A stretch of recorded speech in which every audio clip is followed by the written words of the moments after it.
Seorang budak perempuan berusia 13 tahun dijumpai mati di dalam bilik dia di sebuah negara iaitu di India. Keadaan dia masa diorang jumpa tu sangatlah mengerikan sebab dia punya leher ni kena kelap. Bila terjadinya kes macam ni, secara automatik polis akan syak orang paling dekat dulu iaitu mak dan ayah dia. Jadi polis pun mula siasat mak dan ayah dia untuk mencari jawapan yang sebenar. Sebabnya kalau dia bunuh diri dengan cara kelar leher dia, perbuatan tu sangat-sangat jarang terjadi. Biasanya untuk kes macam ni, kita biasa dengar orang tu gantung diri, minum racun, tak pun terjun dari tempat tinggi ataupun kelar nadi je. So polis India yakin kematian budak perempuan ni bukanlah disebabkan bunuh diri tapi adalah lebih kepada kes pembunuhan.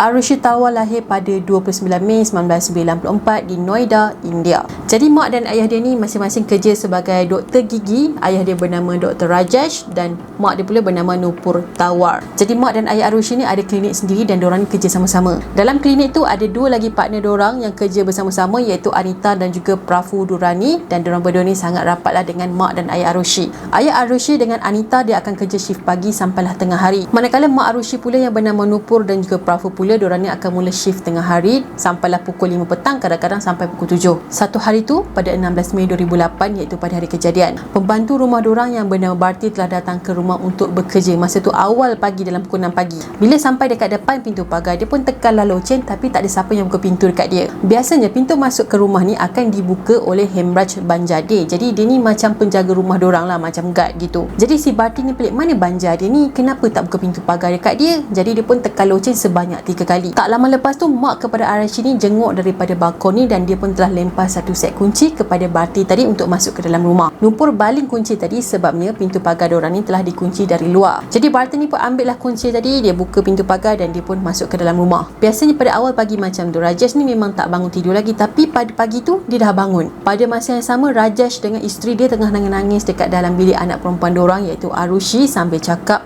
tengoklah apa yang si Banjade ni dah buat. Masa itulah si Bharti ni nampak Arushi tadi tu dah tak bergerak dan badan dia ni penuh dengan darah. Jadi Bharti yang dalam keadaan terkejut terus berlari keluar daripada rumah dan telah meminta bantuan daripada jiran-jiran. Tapi Arushi ni tak dapat diselamatkan sebab dia dah pun meninggal. Dalam pukul 7 suku macam tu, seramai 15 orang telah datang ke rumah Rajesh dan Nupur dan tunggu diorang ni dekat ruang tamu. Diorang semua datang ke rumah parents Arushi pun sebab parents dia yang panggil. So dalam 5 ke 6 orang daripada 15 orang tadi tu tengah tunggu dekat dalam bilik tidur utama. Kedatangan diorang semua ni ke rumah Arushi sebenarnya telah merosakkan bukti jenayah dekat tempat kejadian, terutamanya DNA. Dikatakan polis telah mengumpul sebanyak 28 sampel DNA dari tempat kejadian tapi semuanya rosak, tak boleh nak pakai. Selain leher si Arushi ni kena potong, dekat bahagian kepala dia ni macam ada kesan kena pukul ataupun kesan terhantuk. Jadi ramai yang percaya kepala Arushi ni telah dipukul dengan kayu golf. Jadi polis pun ambillah keterangan daripada mak dan ayah Arushi. So diorang cakap yang diorang syak Banjade iaitu penjaga rumah diorang sebab pada hari kejadian tu dia pun tiba-tiba menghilangkan diri. Tapi sehari kemudian Banjade yang berusia 45 tahun pada masa tu telah dijumpai mati di dalam bilik dia di dalam rumah yang sama. Bilik dia dekat tingkat paling atas dekat area bumbu rumah. Tekak dia pun mengalami nasib yang sama macam Arushi, yang mana kerongkong dia kena kelar dan dekat bahagian kepala dia ni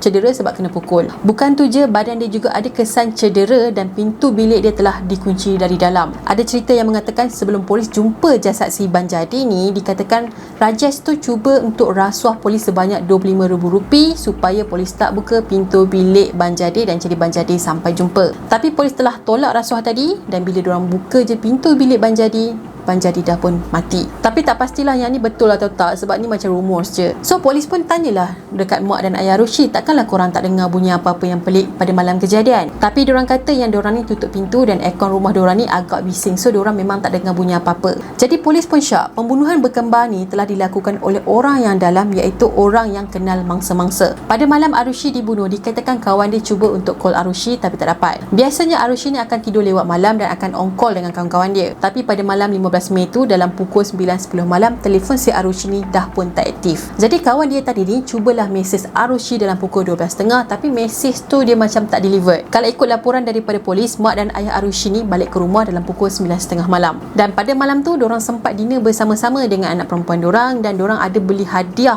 hari jadi awal iaitu sebuah kamera digital kepada Arushi. Selepas diorang ambil gambar bersama-sama, diorang pun masuk ke bilik masing-masing dalam pukul 11 malam. Sebelum diorang masuk ke bilik diorang, jadi mak dan ayah Arushi ni telah nampak anak diorang ni tengah baca buku. Kalau korang nak tahu, bilik tidur Arushi ni akan dikunci setiap malam pada waktu tidur. Jadi mak dan ayah dia biasanya akan kunci pintu tu dari luar, and then kunci tadi tu akan diletakkan atas meja mak dia. Tapi masa mak dia bagi statement dekat polis, mak dia kata dia tak ingat sama ada dia kunci ke tak pintu bilik anak dia pada malam kejadian. Manakala Rajesh pula pada masa tu sibuk dengan hal-hal kerja dia. Dia hantar email yang terakhir pada pukul 11.57 malam selepas dia terima call daripada seseorang. Jadi polis syak, Arushi dengan Banjaria ni telah dipercayai dibunuh di antara waktu tengah malam sampai pukul 1 pagi. Ada kawan-kawan doktor diorang yang lain telah datang ke rumah untuk melawat mak dan ayah Arushi ni yang tengah sedih, kecewa kan. Masa ni lah diorang telah perasan ada kesan darah dekat pemegang pintu, kesan cala dan juga kesan kaki berdarah dekat lantai dan juga tangga. Masa hari kejadian tu, polis sampai dekat rumah diorang. Polis telah minta kunci rumah dekat si Rajesh ni, tapi Rajesh ni tak bagi. Kalau korang tak faham macam mana layout dia punya rumah kan, okey, kalau korang ada tengok filem India ataupun Hindustan, rumah diorang ni macam rumah teres yang bertingkat-tingkat. Dalam rumah tu akan ada banyak bilik. Nak pula kalau owner rumah tu memang orang kaya. Jadi polis ni nak minta lah kunci pintu bilik-bilik dia yang lain, tapi si ayah Arushi ni tak nak bagi. Dia tak nak bagi kunci tu dekat polis. Dia masuk ke dalam rumah dan dia terus kurung diri dia sepanjang hari. Jadi polis pun tak boleh lah nak masuk ke bilik-bilik yang lain sesuka hati, dan jasad Banjaria tadi telah dijumpai pada 17 Mei. Itu pun polis telah pecah pintu dan diorang telah terjumpa jasad Banjaria ni dah mula membusuk. Selepas penemuan jasad Banjaria, mak dan ayah Arushi telah disyaki sebagai suspek utama. Polis juga ada bukti yang menunjukkan yang mangsa-mangsa ni telah dipindahkan sekitar dalam rumah. Polis percaya yang jasad Banjaria tadi telah dipukul dan dibunuh dan telah diseret dengan cadar. Lepas tu pintu bilik dia telah dikunci dan suspek tu masuk ke dalam rumah dan minum whisky sebabnya ada kesan darah dekat botol dan juga dekat meja dapur. Tapi bila polis ambil sampel tu